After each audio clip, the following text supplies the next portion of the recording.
Hello, I'm your host Neil Borate. Today I'm going to talk about something that almost no one tells you. You're often told that you should diversify across asset classes like equity, debt, gold, etc.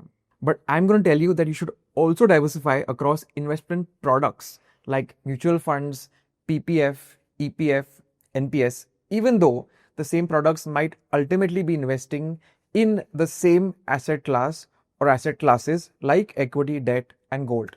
Now, why am I saying this? The answer lies in politics and it lies in policy. Take a trip down history lane from 2004 to 2018. There was no tax whatsoever on your gains from stocks and equity mutual funds. In 2004, there was a dream budget by the then finance minister P. Chidambaram, and he exempted equities from long-term capital gains tax. And that scenario persisted all the way till 2018 when Arun Jaitley brought back the capital gains tax at 10%. This was afterwards hiked to 12.5%, which is where this rate now stands. Or look at debt mutual funds. These two had long-term capital gains tax after just a 1-year holding period before 2014. In 2014, this was made 3 years, where you had to wait for 3 years and hold the debt fund to get the benefit of LTCG of 20% with indexation. And this too was taken away. So again, cut to the present, no matter how long you hold a debt mutual fund, you are taxed at your slab rate. Instead, take another product like NPS. Now, NPS before 2019 had a 60-40 breakup at maturity, meaning that 40% of the NPS was tax-free and you could withdraw it at maturity, and 60% you had to use to buy an annuity which is taxable.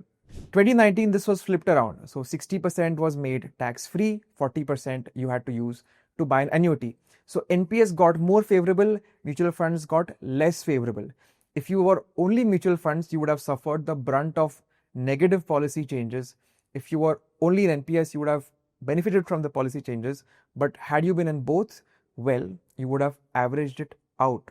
Not just tax, there are other things that happen with investment products. Costs. At one point of time, mutual funds had entry loads. They had upfront commissions. All of these were removed by SEBI over time, and now the time of passive funds has come when expense ratios are down to a bare minimum. Had you stayed away from mutual funds and only been in some other product, you would not have benefited from these changes in costs. By the way, NPS, despite all of these favorable changes in mutual funds, has an even lower cost with a cap of just 0.09% on pension fund expense ratios. So the moral of the story is really simple. You should take note of policy and politics while choosing your financial products. They do matter.